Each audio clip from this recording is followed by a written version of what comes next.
Hello, it's Anna here. Yeah, and I welcome everybody to this first episode of the Estafet, where we get to know and meet the therapists who are members of Aert. And we will be doing that. Watch out, maybe you're the next one. And today I have my first client, victim, whatever, as a guest. I have our member Rob from Netherlands. You might see the tulips. I am already in Netherlands myself. And we're just going to go through some questions and see what comes out. All right, Rob? Sounds fine to me. Very good. How are you today? Fire away. Thank you very much. I am pretty good. It was a busy week as usual. So it's nice to have a Saturday off, and then you came if I wanted to participate in this, and I gladly do so. Yes, I thank you very much for your time today also. And you have a nice view behind you. Yeah, thank you. It's I feel very happy to have this view. Usually when people see me on the Zoom, then they have the camera pointed on the other side, and that's where the curtain is. But now you get to see what I am looking at normally. So I'm very happy to be in this practice here in the south of Holland. Very good. So you are in Holland and you are from Holland, correct? Yes, I was born just, I think, 20 kilometers that way. And I've been living here for almost 30 years now. So I've moved over quite some time, a few times in my life, but now I'm very stuck to this place. I really love it here. I'm happy that I took this place to be born. You see, that's the most important. If you love it, keep it. Yeah. All right, so I'll just hit you with some questions that we prepared and we'll see.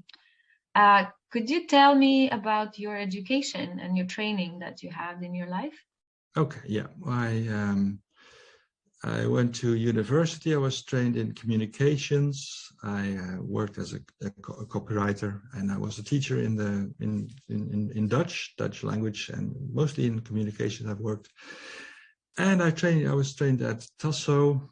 I think I did there about all the courses they have there. I'm very happy I did that. And I actually, I'm doing a repeater course now. I'm an observer. I did Tasso for the second time. And I also went to Rita School in Belgium for a year just to attend. And I'm also glad to be teaching a little bit, just very tiny bits there, and in Holland as well. So it was a good. So you also teach? Well, just a little bit, tiny bit. Cool. It's very interesting progression from what you did before and the regression. But we'll get there. We'll get there. Wait. So what is the job you do now? At the moment, I am a full-time regression therapist for about 7 years now, and it is actually a bit funny because I always thought that therapy was something for crazy people they do in America, but it's turned out not to be so. So I never thought of becoming a therapist, but actually now I am doing it full-time, and I'm really loving it. Full time like this every day, right? Every day, just from 9 to 5, Monday to Friday. Don't work in the evenings because I need some time to recover from all these heavy stories people are telling me. But yeah, full time. Fair enough. Yeah. That seems to be an exception. Not many people in Earth are doing this full time, I've heard. I think Holland is a bit more in advance. More people in Holland are doing it. But so let's let the rest of the world follow quickly. Yes, hopefully. It depends now on the country and the rules also. Like in Germany is a little bit different. So you have to find the right way to exercise this kind of therapy. True. And okay, my next question would be as follows. How did you actually find out about regression therapy for the first time? Well, I was quite young when I first came in contact with regression therapy. There was a lecture here in my city by Henri de Vidal de Saint-Germain. Just by the name, you should go to a lecture of his. And he was one of the first students from the first class of Hans ten Dam. And he came here to tell about his experiences. And I found it so fascinating that I took his business card and I called him up the day after. And I said, well, I would like to know something about my past. And he said, well, that's too bad because I'm not working with tourists just like you. I'm only working with serious cases, and especially for children because they have the most to gain. So I'm very sorry, but I can't help you then.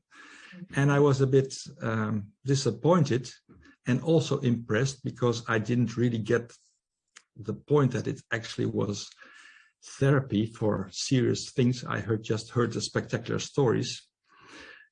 So I had to wait, and a few years later I got into a burnout and I felt really bad. I couldn't move from the couch to the kitchen. So I thought, well, maybe now my case is bad enough so I can come. So I called him up again, and he heard my voice and he said, okay, I can hear it's not really going well with you. So I have some opportunity for you next week. So please come quickly and we'll see what we can do about it. And the regression session didn't cure my burnout, but because of that session, I could recover from the burnout by myself, and I didn't feel able to do that before. Yeah. So at the end of that session, I thought, wow, this is what I want to do too. And I had this inner voice saying, well, of course, everybody's thinking that after a session. No, that's not the case. More people have gotten inspired to do this as a training or to go to know more about it, but not everybody wants to do it. So it nearly took me a half burnout extra to really learn that I should really start doing something about it.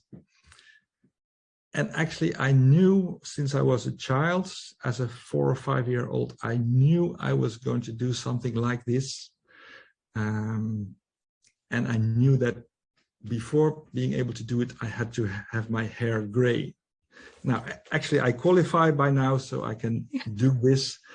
You have the best qualifications now. Perfect. Yeah, I knew that I can do something with talking to people. That's what I thought as a 4 or 5 year old, that it would involve something as talking to people. Regression therapy didn't really exist by that time, I think. But somewhere in my subconscious, I was aware that I was supposed to do that. It was a more subconscious thing, or you really had some sort of thoughts as a child? Well, like how was it, when you know, how do you know? How you know? We never know. I didn't have an example of somebody I saw doing it. It didn't exist by the time. So I think my soul must have known, because I really feel that I'm doing what my soul wants me to do now. Great. We wish more people feel like that. Huh? Yeah, they will come, I think. Yeah. I hope.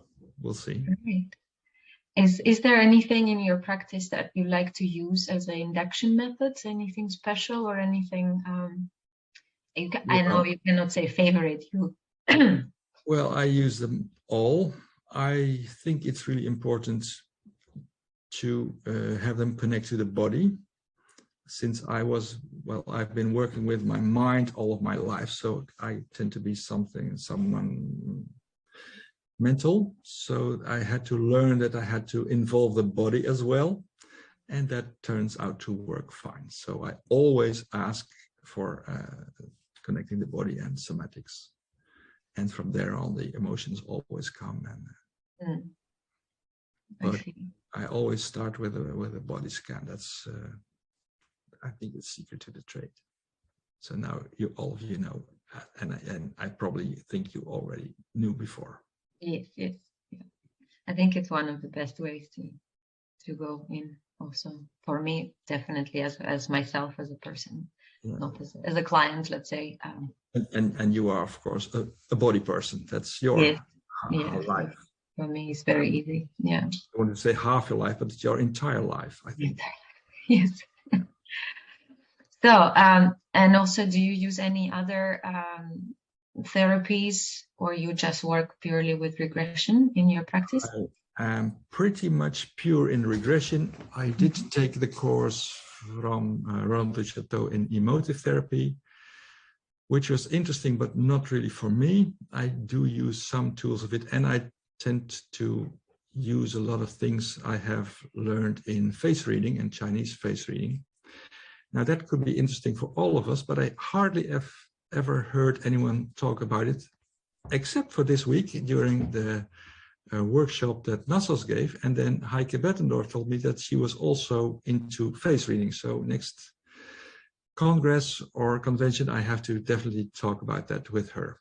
But I didn't know. That's the first time I heard someone talk about it. It's really very interesting. But it's another topic. Maybe nice for a workshop or whatever. We'll see. Yeah, I will remember that. Be careful. I will find you for another workshop. I'm not the person to teach in that, but there are people who are better at it. And I also use a lot of language stuff because that's my background. Yeah. And I am very attentive to special little words or the way people say it. The week before, a client told me that she sometimes hated me because I do something that she tends to do with other people. She takes their words and turns them against the one who is saying it. And I did that to her and she didn't like it. Sometimes the words people use can say a lot about their problems or character or whatever. So I am very attentive to words. I'm very much a language person. So your background, it's actually very useful then for the therapy. It's, well, of course, it's a talk therapy, so we have to pay attention to what other people say and how they say it. So yes. Very important, yeah. Wow. And what is your favorite thing about being a therapist? Well, the great thing about it is that we get to have a look inside the lives of a lot of other people.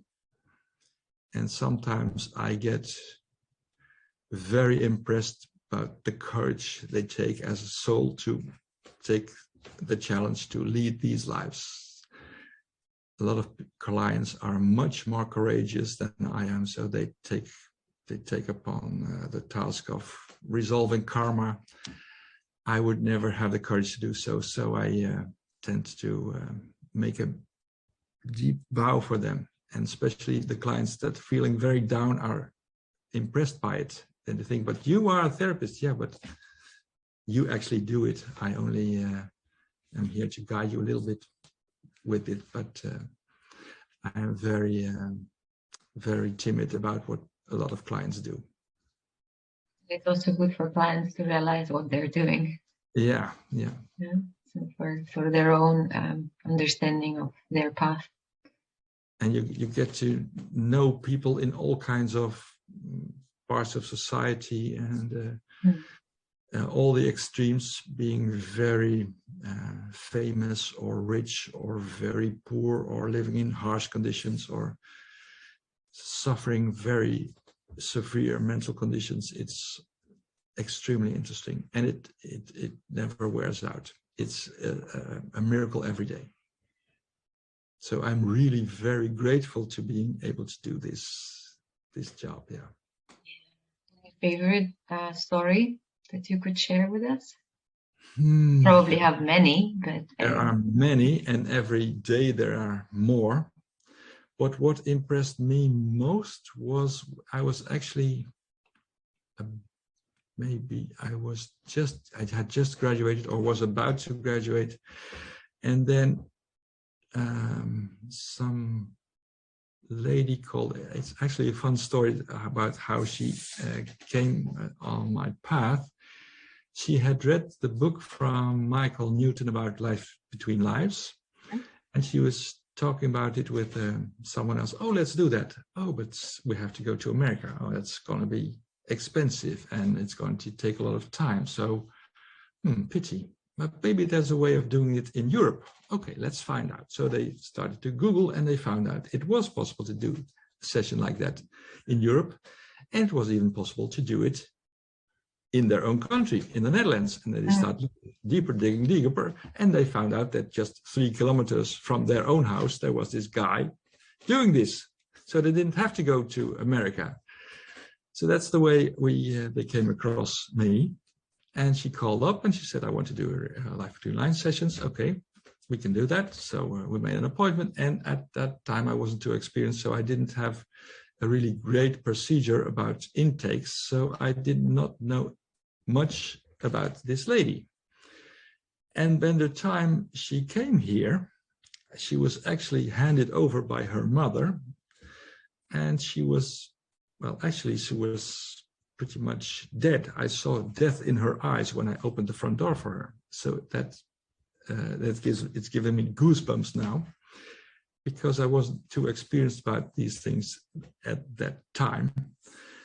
And it turned out that she was, well, very depressed for a long time, and she didn't want to live any longer. So she had really concrete plans of ending her life, and it was not going to take much time. And I think that this life between life session was just to get a sneak preview of what was coming next after she had done that. But it turned out to be different, because in the session we resolved a deep depression, that she was depressed, and she had a really deep depression for over 20 years, and resolved that in one session.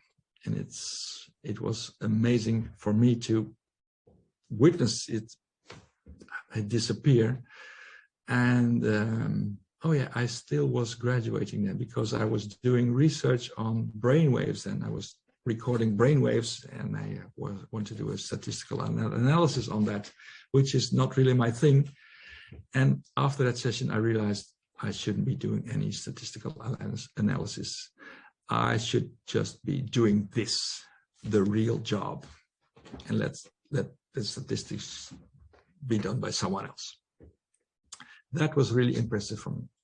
And another nice story, what was impressive for me, was one of my first clients was referred to me by friends, and she was a young girl, and she didn't have much confidence, and she was, well, not having a really nice life. And we did one session, and well, it worked out fine, I thought. And then she contacted me. She came for the second appointment, and she said, well, Rob, I'm very, very sorry to tell you, but I came here just to tell you that I don't want to continue, because it's too vague for me, and I'm not sure it's something for me. Okay, so that's disappointing, but I have to accept that. And I told her, well, since you're here now, do you want to do another session just to end it? And then she said yes. And then she left. And I didn't hear anything from her for over half a year. And I was, well, a bit disappointed, because I knew there was a way of resolving things, and she had really worked well in the session.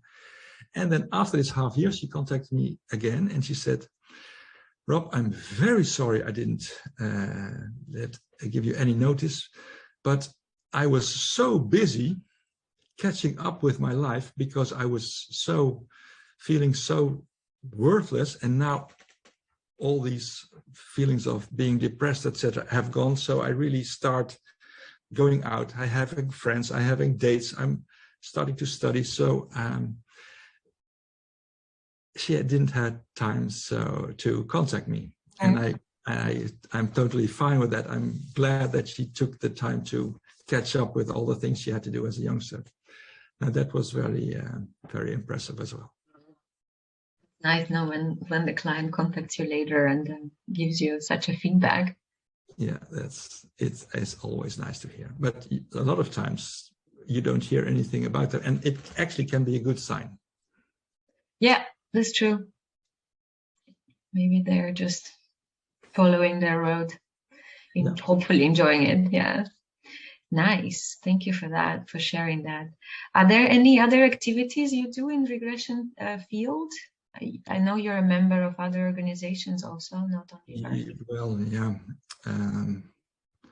I don't have any official jobs, but I do things along the line and more in an informal way than really in a formal function. I'm not really much of a association person, but I'm a people person, I think. But who knows? One day, perhaps. Yeah, but we are very glad to have you in our association. I am involved. It's really my passion. So I'm contributing the way I can, but along the line. Along the line. How many years you already with us in Earth? How long have you been a member? Do you remember? Maybe 5 years or so. I don't know really for sure. Actually, yeah, you joined after me because I think when we met at one of the conventions, probably was one of the first years. My first convention was in Holland in Barlo. Yeah. So that was probably when you joined, or maybe just previously. That was how many years ago? Yeah, 5 years ago. Yeah, more or less. More or less. Nice. Time flies. Who cares? Time doesn't. Time flies. Yeah, it's true. I do remember my first, the first conventions with Earth are always the ones. Like I remember my first one also very strongly. It was an amazing experience also. Yeah. All right. So now you get a chance to choose who is going to be the next person interviewed from our members, and you can choose from all the members that we have. Make your choice. Well, I would love to hear more from Olga Chatskaya. I think is pronounced right. Correct. Because I told you that I pretend to be modest, but I think she's even better in being modest. She really is doing a lot of work. I've seen her work at a congress, and she really rocks. But she is always, well, a bit in the background, and I would love to put the spotlights on her. So Olga, here you go. This is your way to be out of the comfort zone, but we love to hear from you. I have seen you work, and I know you're doing great work together with Gennady in Moscow, so we love to hear from you. And since this is a worldwide association, let's move over from Holland to a few thousand kilometers further away. Yes, great choice. Thank you. So we'll see Olga in our next episode. And I really thank you very much, Rob, for your time. It was a pleasure to have you and chat with you. And I wish you, again, all the best. Make sure you rest and enjoy doing your work that you love, and keep loving it. Well, that won't be too hard, because it's just something I love to do. Thank you very much for all the effort you are putting into Earth, because it's not just a job for you, I see. It's also a passion. You are putting much more energy in it, and it's coming back multiplied with all the things that are starting to happen just because of what you are doing. So I'm really grateful, and I think I'm talking to you on behalf of a lot of other members as well. So thank you. It is my pleasure. It's true. I really enjoy doing it. So I'm very passionate about the whole organization. So. Isn't it miraculous that we are this extended family, and we are gathered, connected from all around the world.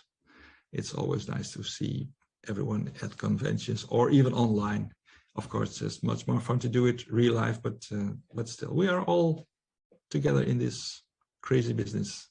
Yes, and I hope now this new format will bring us even closer, so we really get to know more people. So that makes me very happy. I wish I could travel with my camera and go to everybody. Maybe one day. That would be fun. I would film from the location. I would love to be your assistant and carry your bags. I volunteer. If Earth has a big pot of gold to finance it. Yeah, all right. You have the job. So see you at the airport. We're flying to Russia. Okay. Oh, in that case, I want to nominate someone else, someone What? in a more sunny space. Oh, yeah, no change. That's it. Maybe the time after that we'll go somewhere warm. Okay. All right. Thank you so much, Rob. And thank you everybody for watching and being with us. And I see you soon in the next episode.